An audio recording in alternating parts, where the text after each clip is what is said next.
they were going to live in.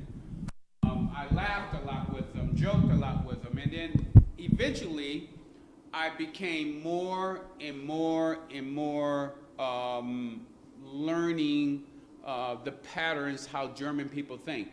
In Europe, they call the German people Cabeça Quadrada, squareheads, because they themselves think in the box. And that's why they're very good at industry and very good at mechanics and building things, because that is the way their mindset is. And the other reason that I got into sales at an early age in my life, the first thing I ever sold was cemetery properties. That was the first job my dad gave me. Think you're in high school, you're in the 11th grade, your dad come home and said, "You gotta work." And I said, "Okay." He said, "And I got a job for you." And the next morning, I'm all excited. I get up. I get in the car with my dad. He drives me down the street, and we pull up at Gracelawn Cemeteries. I said, "Dad, what are we doing here?" He said, "This is where your job is, selling cemetery plots." So at 17 years old, I learned door to door, knocking on people's doors, selling cemetery properties.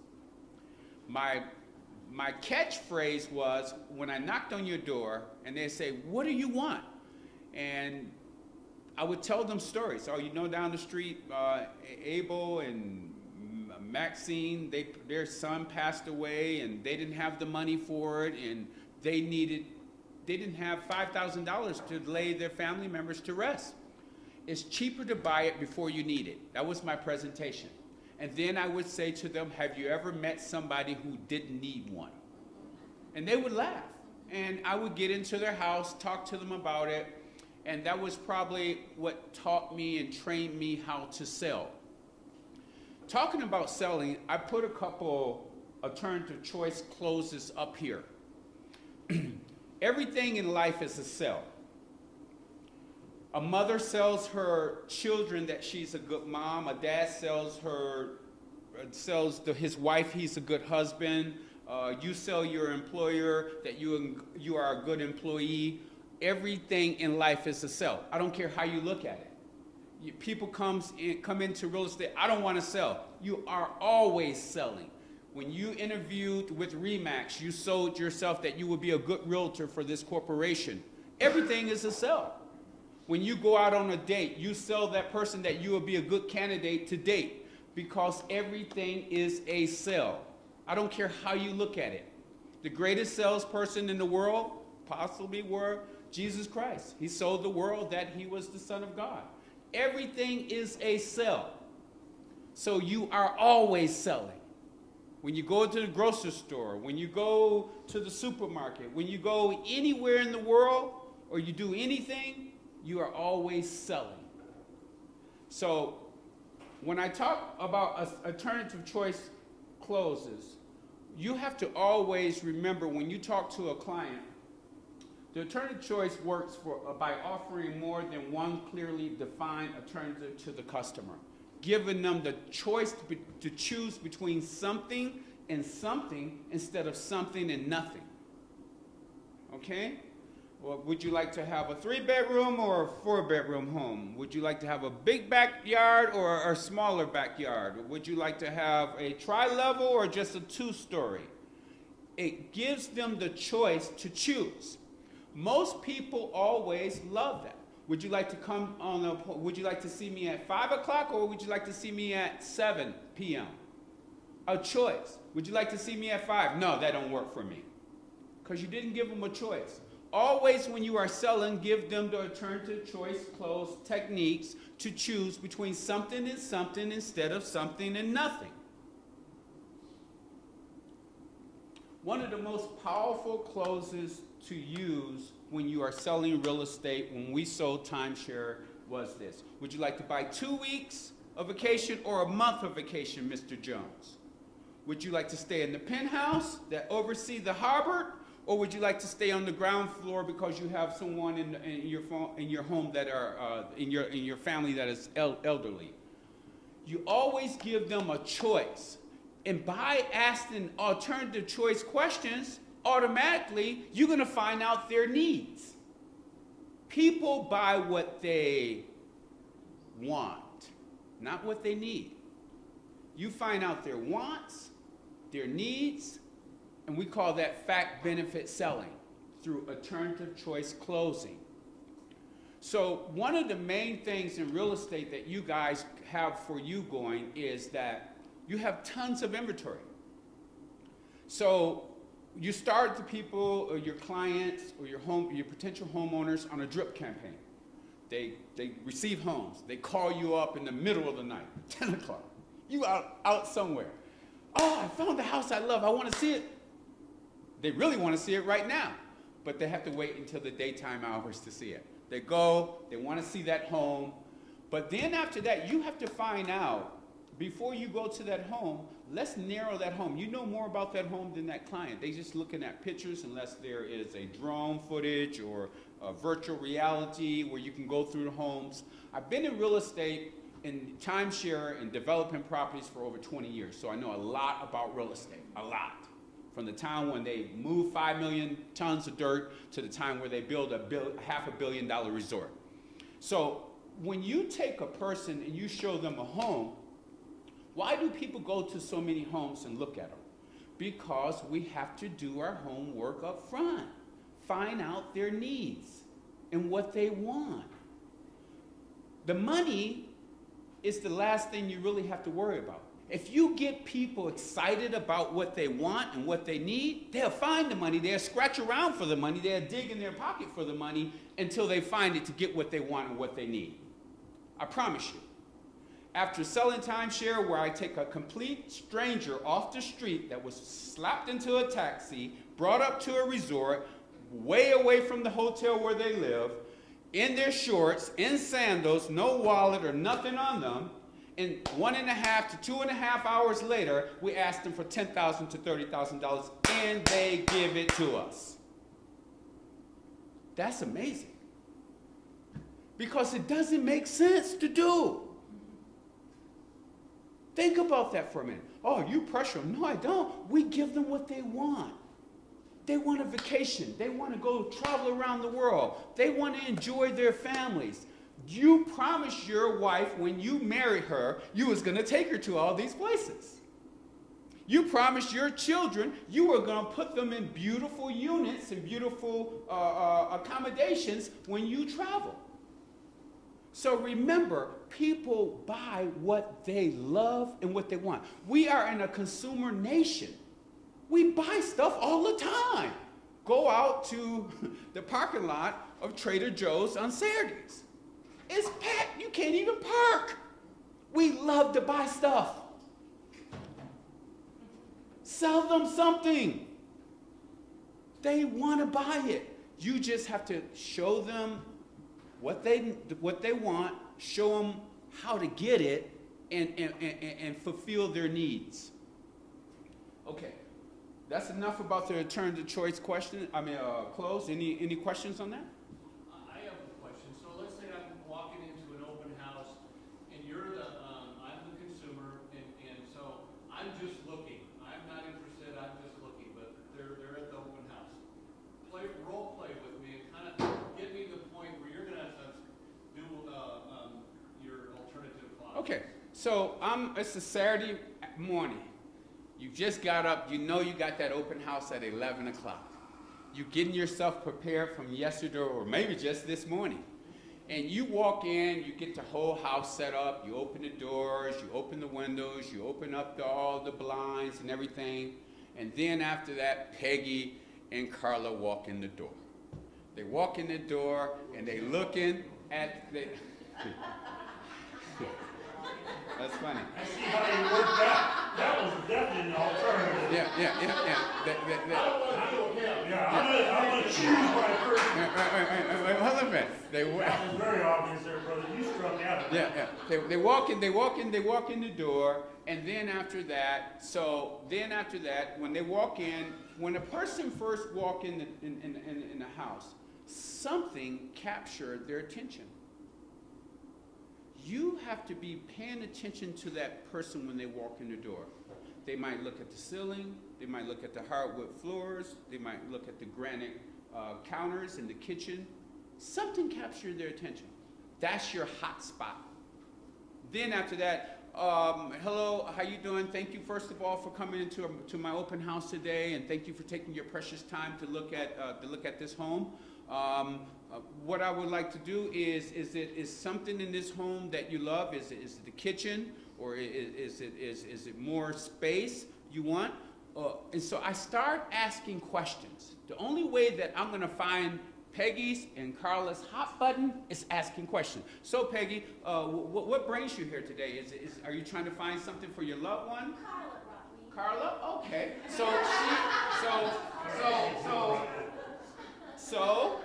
she has just. To try to see how well you were doing. So she just indicated to me, Carla is the buyer.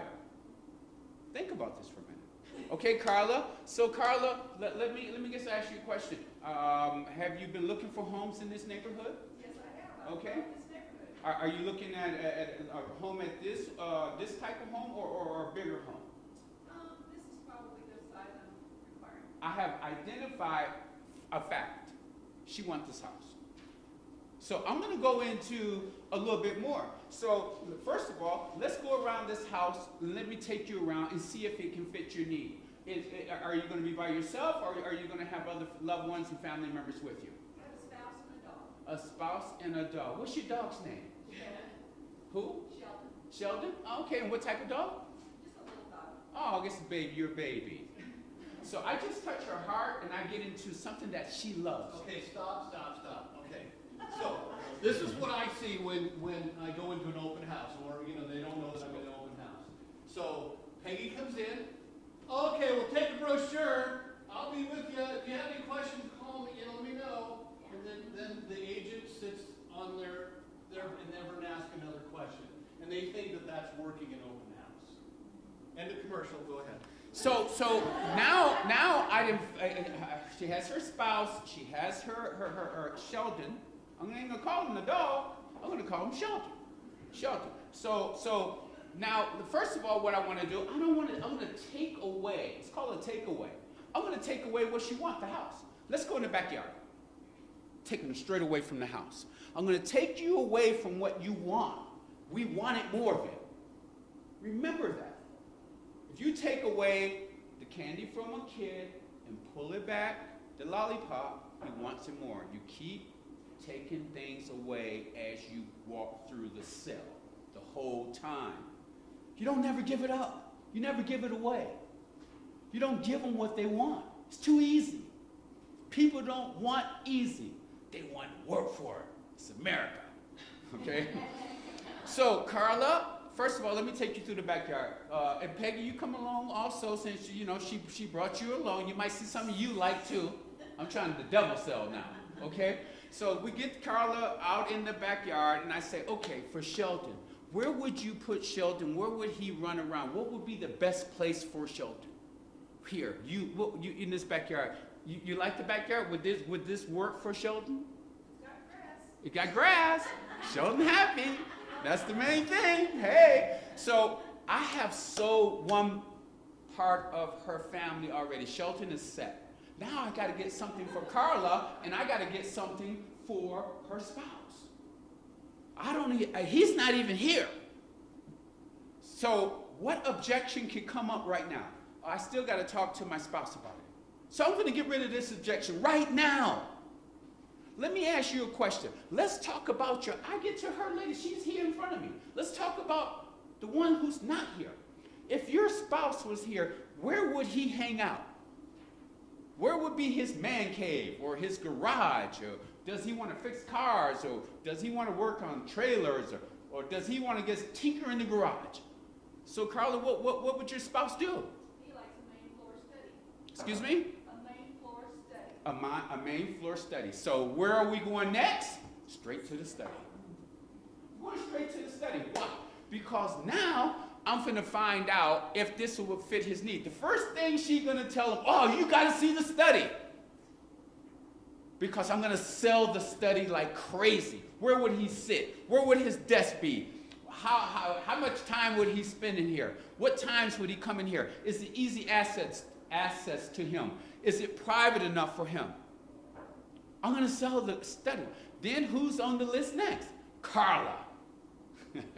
Now I got to find out her hot button.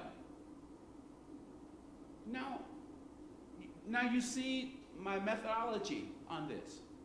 Took care of Sheldon. I took care of the spouse. And Carla, she is a mom. Okay? She is a mother. She is a wife. Her part in this world in life is to take care of her family. And most times, you know what? She never gets what she wants. She always doing everything for everybody else. So now I'm going to give her what she wants. I'm not going to take her to the bloody kitchen. Okay. First of all, wrong. I'm not good. Seriously. Right to the laundry room. I'm not getting hit. I'm not. And Peggy's going to pull her away and pull her out of the laundry room. No, no, no. I'm going to find out now. What do you like, Carla? What do you like? Seriously, what do you like? When you're at home, what do you like to do? I want my own room that's for like arts and crafts and sewing and, you know. You buy, and if you do all of this homework before you take them on the tour, your life and your job is going to be a lot more simpler. I promise you. Ask them, what do you want? Okay? Just don't take them showing houses. They get bombarded by every website and drip campaign on the planet. So find out what they need. Okay? You got to find out what they need and what they want. If you sell that before you go out and show them homes, your closing percent going to be at 50% every time you show a home. Do you want that? Do you want to close 50% of the people that you talk to? Wouldn't it make life a lot easier? I was closing 35 to 60% of timeshare people came off the street. Why? Because I showed a genuine interest in every person that was in front of me. I don't care. I see millionaires who had sandals on and shorts, and you didn't know it. I didn't prejudge. I read the book. Read the book before. Every one of us is a book. Show interest in that book. Read it. Make sure that you find out. It's not about you. One guy told me, if you help enough people get what they want in life, you'll get what you want in life. Remember that. Okay? Don't get me excited. Make me want to go sell something. Okay, so at the end of the day, I want to talk about phone calls. How do I switch it? Well, we can just do that for you. Okay. Okay, thank you. The assumption clause. Okay. This is the biggest killer of all salespeople in the world. You don't have confidence. Okay, they used to say assumption as of you and me. I don't know if I could say that, but that's what they used to say. But I don't believe that. I believe assumption to be total belief in what you are doing. That's my definition. So another commercial. I love these commercials. So how many people have heard of procuring costs? Okay, I mean, it's an issue in our industry, so when people come to me and say, Jim, I showed that house, they went and got a realtor, and they didn't use me, and I was at the open house, and I showed them the house, and they told me they were going to buy that house, and so I'm procuring costs. This is what he's talking about. If you don't do certain things about procuring costs, like, okay, well, do you have a lender? Are you going to, can we get that lender working for you? Do you want to buy this house? You have to ask those questions before you ever have a procuring cost. So many people come into my office and say, Jim, I sold that house and I didn't get the commission. Those are the things you got to ask. That's why you're engaged. You see his enthusiasm. We've got to have enthusiasm when we're working. When we're off, we can be by ourselves, we can be a loner, we can do everything else. But when we're working, we have to be ready to do that business. And that's the positive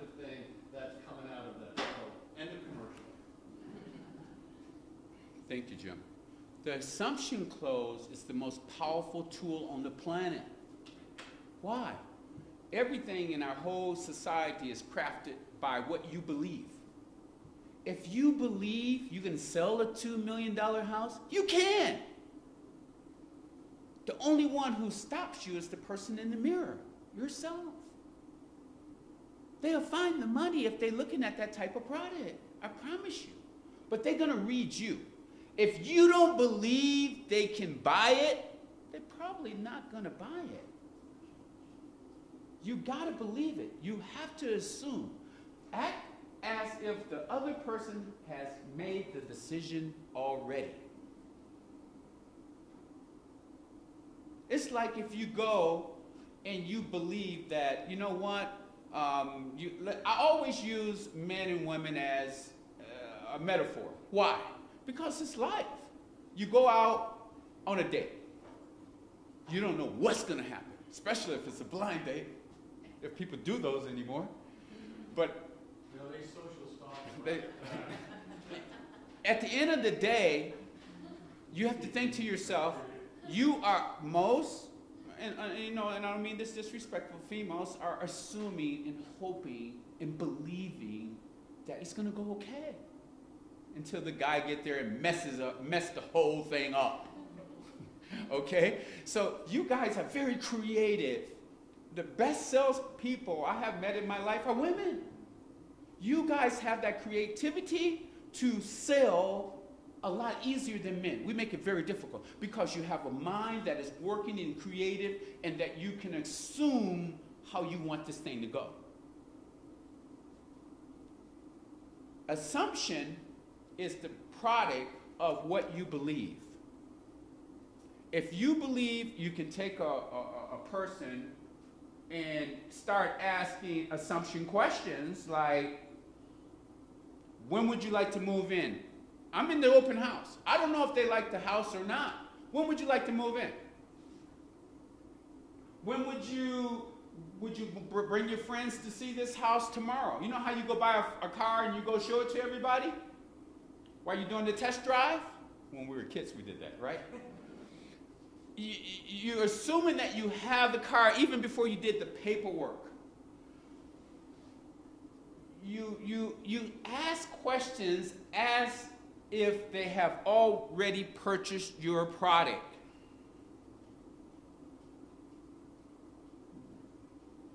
When you move in, where would you got a moving company come, where would the kids be? Which room they're going to be in? I got kids with me. I love kids with me on a tour. Where you going to sleep? It's no bed there. The house is bloody empty. Where you going to sleep? Okay, lay down there on the floor. I'll lay you down on the floor. Because you got to assume it. You have to make the people feel that they already own it.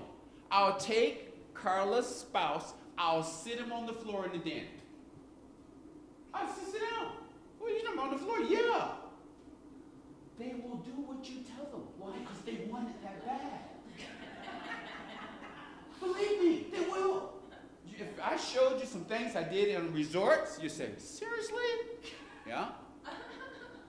I would leave them laying on the sunbeds, looking at the beautiful harbor, looking at 2 other islands in the Canary Islands, and I would say, sit there, I'll be back in 3 minutes. And I'll leave them there. Why? Because at the end of the day, I'm going to let them enjoy it. I'm going to marinate them into it. You got to let these people feel that they already own what you are showing them. If a person comes in the house, guess what? Everybody else in that open house for me, I got my blinders on. The only 2 people that's important to me are those 2. I'm going to sell those people so good, everybody else around me going to want it. I don't have to sell everybody. I'm going to sell one person, and everybody else is going to want it. That's how you sell. When you get an open house, they get busy, right? You don't have to be as loud as me because everybody got their own personality and we all are different. Copy just a little bit of me. Get excited. Use your enthusiasm. Assume that the people are going to buy what you are showing them. If not, you're wasting your time. Every time you do you show a home, assume, okay, do your research, do the Peggy, the Carla, the spouse, and the Sheldon, we're going to call it that technique. Find out what they really want before you go. And make sure what you showing them, you know, is there. Don't take them to a house that's no study. She told me he loved his study. She loves her arts and crafts room. Sheldon needs the backyard. Make sure you have those three things. Okay. Commercial. Okay, so yesterday, somebody walked in our office. And he'd never walked into an office to complain about an agent before. He's very nervous about that. So he came and sat down in my office and he says, Jim, I got a problem. I don't know if it's me or I don't know if it's your agent. He said, but I want to move. I want to sell my house and I want to buy another house. And so your agent would show me some houses. I'd like it. I'd want to make an offer. And he said, no, you can't make an offer. We don't have your house sold. Okay? So that one went, he lost that one. So he went to another one. He goes, okay, I really want to make an offer on this one. He goes, no. No, you can't make an offer. Your house isn't sold. So he was talking to a friend complaining about our agent not letting him make an offer on a house because his home isn't sold. She goes, well, you know, I got a wife. She has a couple of houses that are just coming on market. She went and showed that gentleman a house that was below his price range, but met all that criteria. Guess what? We bought the house. So I called our agent. He was furious. That man, I told him that he can't do that because his home isn't sold. He's in my office. We were just socializing, getting to know each other. He told me he had a ranch that had 800 acres and he's half Cherokee, that his dad was, spent most of his time with his attorney buddy because he had 10,000 acres and he was shooting all day long. And this guy had all the money that he ever needed. He could pay cash for the house, but our guy had a Superman cape on, was going to protect him because somehow in his childhood he got burned because he bought a house and didn't have the other one sold. Listen to what the people want. So that person lost that sale. Hopefully didn't lose the listing because I put that back together. I told him to reduce the price right in my office. I've never even seen the house. He said, well, I'll reduce it more than what you just told me to do. So have a conversation, know what your clients want, and don't be a Superman. If they want it, let them do it. You know, I mean, obviously there are some rules that you say, hey, that is wrong. You give them the options, all the stones are unturned, and they say they still want to buy it, and I can still afford to do that. Don't stop. Okay? And this is a very experienced agent. But I think what has happened, he's showing houses, I don't have my phone, and when the guy's looking at the houses, what is he doing?